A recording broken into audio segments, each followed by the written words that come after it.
Je crois qu'il a parlé pendant plus de 3 heures et tout le monde a compris que les lignes sont en train de bouger dans tous les secteurs de la vie nationale. Il a commencé par l'armée et il a établi le bilan de ce qu'est en train de faire nos vaillants militaires au front. Et je crois que d'ici très peu, on ne parlera plus des ADF Nalou, des MNRD. Il est allé dans le secteur social, de l'éducation, il a parlé de la santé, il a parlé des infrastructures. Bref, je crois que le Congo est en train de bouger dans la bonne direction. Le bilan brossé par le président de la République, on croirait peut-être que c'est un bilan de 3 ans au pouvoir, mais ce n'est qu'un bilan de moins d'1 année. Je crois que le Congo est sur la bonne voie. En tout cas, nous pouvons croire qu'il y a encore de l'espoir pour notre pays. Merci, honorable. Paul Tshilumbu. Paul Tshilumbu, on peut pas vous coordonner. À développer sont très importantes parce que ça détermine même le développement de notre pays. Parce que sur le plan humanitaire, sur le plan social, la développer concernant la prise en charge des enseignants, donc d'une manière générale la prise en charge de nos jeunes qui doivent se former et consolider leur éducation. Après, quelles sont les impressions? En tout cas, ce sont les impressions des choix. On considère que nous avons un président quand même dynamique qui veut vraiment relever notre pays. Le nom? C'est Arsène Mukonga Kassamba, élu de Lubudi. Merci. Un véritable discours sur l'état de la nation. C'est un devoir citoyen. Ça s'appelle de la redevabilité. Le peuple a voté un chef de l'État. Il a voté ses représentants que nous sommes. La Constitution prévoit que chaque année, le chef de l'État réunit les représentants du peuple pour leur dire la situation actuelle de l'état de la nation congolaise. Nous sortons avec une très grande satisfaction parce que le discours du chef de l'État a rencontré tous les aspects de la vie nationale en termes de réalisation pour la première année de sa mandature, mais surtout en termes de prospectives porteuses d'espoir à travers des réformes courageuses. Le chef de l'État a dit tout haut aujourd'hui ce que chacun de nous chuchote tout bas. Le chef de l'État a même touché des questions sensibles, notamment les problèmes de la nationalité. Tout le monde est conscient que ça pose problème, mais beaucoup moins osent en parler à haute voix. Il a lancé un débat là-dessus. Le chef de l'État est revenu sur la nécessité de revenir au deuxième tour de l'élection présidentielle. Ça montre un chef qui est rassuré de lui-même. Beaucoup ont supprimé le deuxième tour pour se faciliter la tâche à soi-même, mais lui dit nous devons garantir une plus large légitimité aux premiers citoyens de nous tous. Je l'en félicite. Je suis fier de notre président de la République. Le peuple congolais devrait, à partir de ce discours, chacun, même les opposants, devraient être fiers du président de la République. Il a reconnu la place de l'opposition. Il nous engage à avoir un contradicteur attitré à travers le porte-parole de l'opposition. Bref, le chef de l'État était parfait. Bravo pour lui. Je suis fier de l'avoir comme chef de l'État. Honorable, vous êtes élu? Je suis élu de Bukavu. Je m'appelle Alfred Maïcha. Je suis député national élu de la circonscription urbaine de Bukavu. Merci. C'est moi qui vous remercie.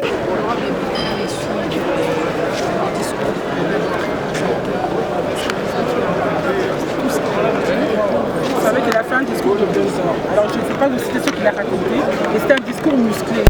Et un discours que je pourrais dire un mélange de l'État de la nation. Et aussi, je pourrais aussi dire que c'est aussi un programme pour les années à venir. Et c'est ce qui est justement très bon parce qu'en même temps, il n'a qu'une année à son actif, il a fait un discours d'État de la nation, en même temps un discours programme qui va montrer les années qui viennent comment on va travailler. Et je pense que si on applique ce discours correctement, je pense que le RDC va bien décoller. C'est tout ce que je peux vous dire pour l'instant. Merci. Bonjour, merci. Oui, un petit mot par rapport au discours du chef de l'État à la nation congolaise. En fait, nous avons salué, nous avons aimé le discours du chef de l'État. C'est un discours bien fait. Mais notre population de l'Est, qui a longtemps été meurtrie par la guerre, n'a besoin que de la paix. Donc la première priorité chez nous à l'Est, c'est la paix. Et puis, c'est un discours bien fait, mais nous attendons la matérialisation. Et par rapport à nous qui sommes députés, il a bien dit, parce que le social des Congolais n'est pas bien assuré, nous sommes rendus à des agents sociaux. Quand il y a des mariages, on appelle les députés, il y a des morts, on appelle les députés, et nous voudrions que nous puissions aussi être dans de bonnes conditions. Mais aussi, la plus grande question, c'est que les gouvernements puissent prendre à charge et puissent améliorer la condition de vie des Congolais pour que nous ne puissions plus être réduits à des agents sociaux. En ce qui concerne le budget, le chef de l'État vient de parler.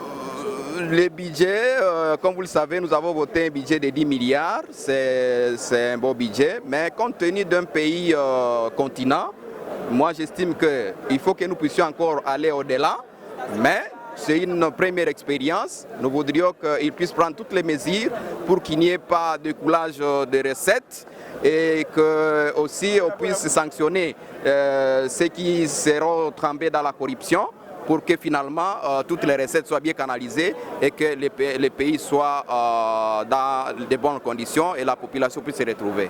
Parce que, comme il a dit, le slogan c'est que le peuple est d'abord et que ce slogan doit être respecté. Merci. Mbote. Honorable, outi kolanda le président de la République Antoine Félix Tshilombo a outi kopesa ba message par rapport ya ba budget école Congo démocratique, par rapport à ba salaire na bino, par rapport ya social école a outi koloba bele miko ezo konto eza na considération école Congo démocratique. Yo koloba nini? Ya solo outi kolanda chef de l'État na congrès. Alors na kati ya congrès wana le chef de l'État a outi ko épingler makambo ebele, surtout makambo etouche nga mingi eza makambo ya paix kuna na est.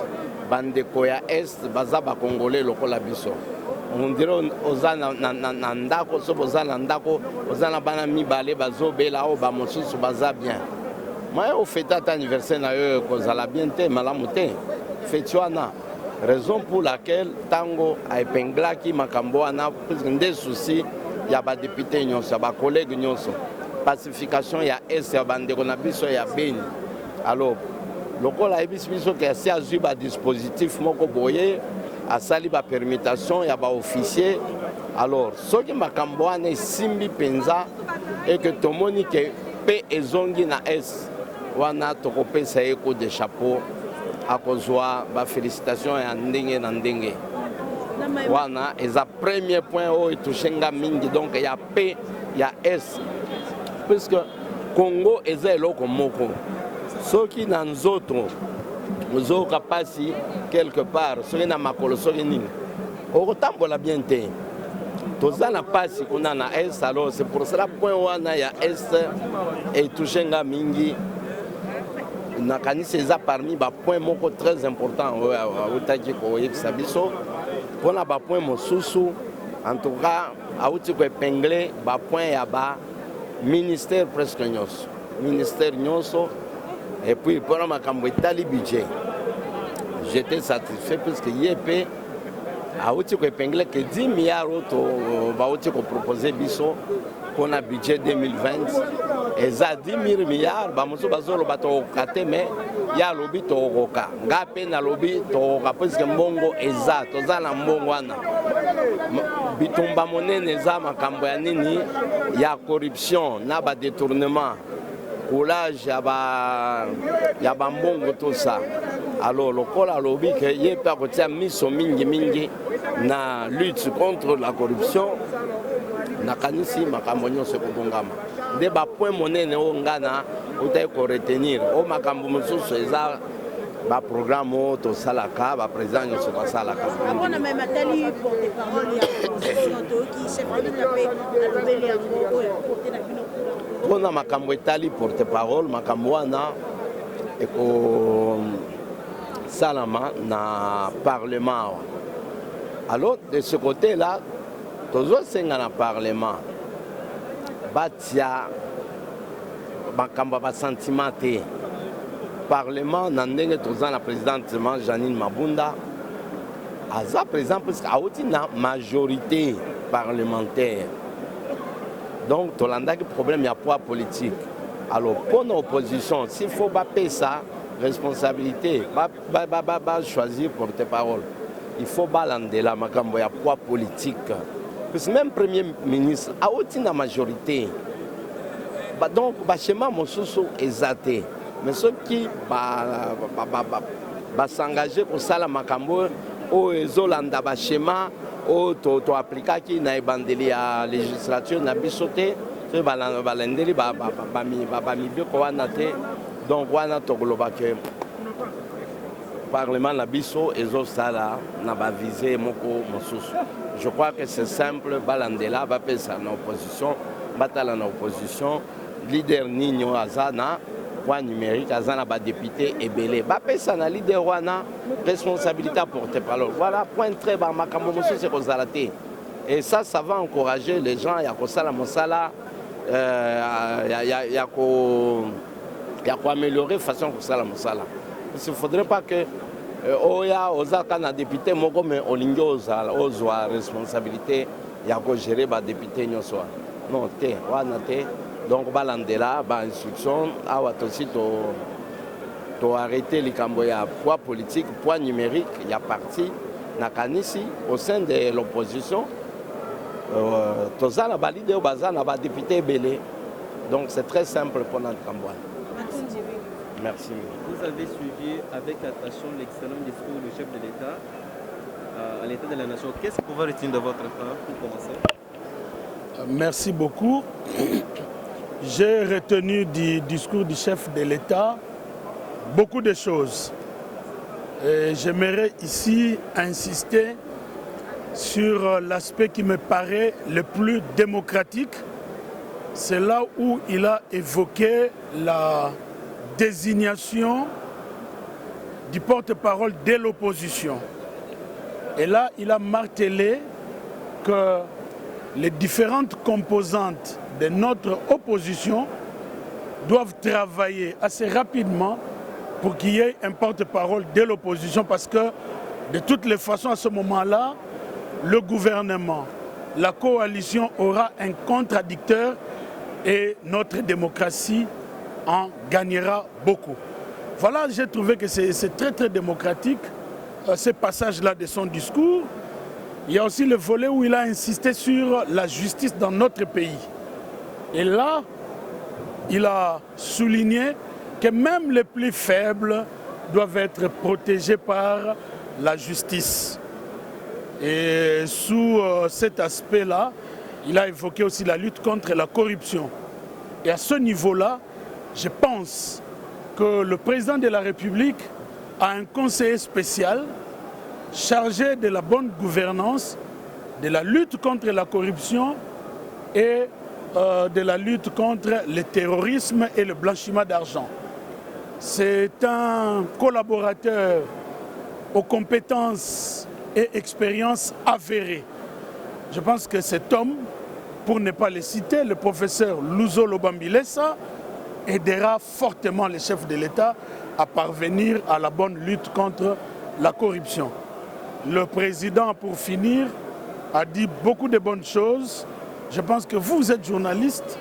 Il vous appartient maintenant de pénétrer ce discours pour voir la bonne foi, la volonté, la détermination de l'actuel président de la République pour que notre pays continue sa lancée sur la voie de l'émergence, comme l'avait entamé son prédécesseur, le président Joseph Kabila Kabange. Parmi les points soulevés, il y a également l'amélioration de points de conditions de vivre. Et vous également, Zélie, vous étiez scientifique. Qu'est-ce que vous pouvez synthétiser? C'est vrai que le président a aussi parlé du social. Et là, il a dit le peuple d'abord. Vous voyez, quand nous disons le peuple d'abord, mais tout ce que le président a dit dans son discours revient sur le peuple. Il a dit plusieurs fois qu'il plaçait l'homme au centre de son action. Voilà ce que je comprends par là. Merci. Master, bonsoir. Merci. Toyoki, discours ya mokonzi mboka. Alors, alobeli na makambo nyonso congolais ndazalaki na centre. Eloko esepelisi biso mingi. Nalingi na souligner esika oyo a talisi likambo ya lutte contre la corruption. Lutte contre la corruption na kati ya cabinet mokonzi mboka aza na conseiller oyo asa talisi ndenge ni mosala oyo esalemaka. Félicitations na président de la République parce que a confirmé combat wana ya lutte contre la corruption. Je pense que conseiller spécial na Luzolo Bambi a kosalisa ye makasi. Likambo na ina souligner zali tango mokonzi mboka alobeli likambo ya porte-parole ya opposition.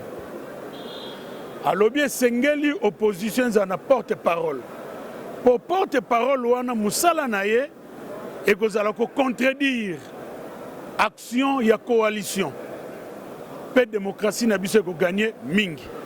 Mais alobi likambo yo ezotala à côté ya parlement ba différentes composantes o bazo en opposition basala noki pour porte-parole azala. Ezali lembo munene ya démocratie pona mboka na biso. Voilà président lobi makambo ebele mimi balé o ngana lingai na telemela na insister nango pona mona keza malamu koleka eza lutte contre la corruption na kati on mona justice pona ba faible paix et puis likambo ya désignation ya porte-parole ya opposition. Bravo, félicitations na mokonzi ya mboka. Honorable, pour la sécurité, toi insécurité à est le Congo démocratique, ndenge mokenda mboka lobi faut tout ça la nyonso pour sécurité ko tana bande ko na biso pona ngoma o to zali kokende ba biso to sepela baninga na est bazala toujours na mawandenge zala milelo tango nyonso ko ko nauti koloba que dans ba secteur nyonso président de la République a touché atiaki l'homme congolais na centre. El nyoba pona santé nae. Pour la sécurité, ezala na est, ezala na ba province mosusu, président de la République atala d'abord congolais. Likambo tokotali sa motuya ezali que okomona que président de la République azo sala que na cadre ya détermination nae Congo na biso s'est développé dans la sécurité ndenge oyo azalaki liboso nae Joseph Kabila Kabange azalaki na souci pe azalaki kosala nakanisi espoir ezali pona peuple na biso omoni kozala na président azali gentil alingi nzambe pe alingi peuple. Il n'y a pas mieux que ça. Nzamba pambola ya pambola pe peuple na biso tolobi espoir ezali. Merci. Tout le monde en open. Mbote Maman Dorcas Sadikobo. Mbote. Oui, Maman Dorcas, vous allez moko ya balié ya IDPS. Le mot la mboka président Félix Tshisekedi a eu un discours sur l'état de la nation. Et le roni penza yo simbi ya mobuya na discours ya mokonzi ya mboka Félix Tshisekedi. Na bandi na écologie mamanga c'est écologiste. Vraiment kitoko bingi alobi sikoyo tokotia mpenza ko attirer mpenza attention azosenga na congolais nyonso tozala kotia ka na makambo etali environnement makambo na banzete makambo na mai tout ça pour monde entier ezande kotalela biso makambo ya réchauffement climatique biso nde soki tobateli mokili mobebogi asali comparaison na Amazonie abi Amazonie na biso tozali ye numéro 1 biso numéro 2 mais tolandani penza biso nde ba poumon ya monde ndenge nini bango ba avancer ndenge wana makambo zamba na bango bongo biso tozokita kaka na fleuve donc yango alobi sikoyo ba ko sensibiliser ba congolais nyonso bayeba nini nzete nini mai ndenge nini ko bomba yango ko batela yango pour biodiversité ebunga biso te yalobi su makambo ko ba minéraux na biso ebele siko yalobi ndenge ba voiture komi actuellement komi électrique ba voiture na ba ko tiango ba batterie nango ezana ba cobalt na biso alors yango il faut siko yo biso to sala makasi to canaliser penza biloko ba matière première na biso na po to yeba to sala ba izuna wa to teka yango na valeur penza po mbongo wana et tombola mboka na msepi ba travailleurs ba chômeurs ba zo misala alobi makambo ya gratuité ya enseignement a expliqué pendant ndenge ya kosala yango ekopesama donc kitoko mingi abongo na makambo etali mpenza justice toyoki mwana mboka alobi ete esengeli justice ezala équitable na babola to mpe na bato ya bongo donc tokomomona état de droit ekomofrappe mpenza tokomona ete ezalaka baoyo mpenza baobenga baministre bango bakokende makala eh ben oui nde yango wana mpenza ye alingaki azalaka koloba ngo sikoyo mpenza osali likambo ozala nani okobakwama makambo akokotelaka su bato ezali te donc alobi makambo état de droit wana ndenge alobi justice ekozala équitable ezala ya bariche na bapauvre te ezala te ke soki oza na mbongo lokola nga boye mama ndako na ngai nasoma na vente aux enchères mais lokola sikoyo bamonaka ndako yango kitoko leki ale na ntango wana bazala kokanisaki baza lcc na baministre na bango ya justice bazalaki bakamata babotolanga ndako likambo eza nano na jugement sikoyo nayebi ke ntango tokozongisa yango lisusu kuna ale ndako na ngai ezozonga ndenge bazongiseli mokia makambo ezala lisusu te ke po wana ndeko ya ndeko esili tokende biso na justice ndenge moko donc makambo kitoko mpenza mingi alobi mpe makambo surtout alobi su kitoko makambo ya carte de endroit ndenge ezalaka na bamboka mosusu oza na malade oza na carte wana oke na santé po santé mpe sans santé bokosala mosala moko te alors abanda okipe mpenza makambo ya santé bato nyonso bakozala accessible na bahôpitaux facilement ndenge ntango tozalaki kala vraiment aza kose référé mpenza na makambo ya kala oyo ezalaki malamu nini lisusu alobi en tout cas presque nyonso nayebi ke sikoyo mpenza abrose nyonso moto nyonso azongi tokotala sikoyo bato oyo bakolobaloba lisusu ke o boye na boye parce que ye alobi nyonso alobi so nini te kaka badongolo miso ndenge abengaki bango na Paris kuna bandoki bakoluka lisusu il fallait il a dit il fallait qu'il dise rien il a dit donc nyonso ye alobi ezali bon tondima yango asengi topesa na maboko totika badivergence wana ngai nazali oyo nazali boye topesa na maboko totambola mboka na kende liboso alobi mpe makambo ya tribalisme tolingi susu te ndenge bakomaki kokabola biso awa bato ya kuna baoboma bato boye ya région boye esili alingi su makambo wana te alingi tozala bo moko tokende tata bo moko mama bo moko ekolo bo moko mokonzi bo moko faci yango alobi merci.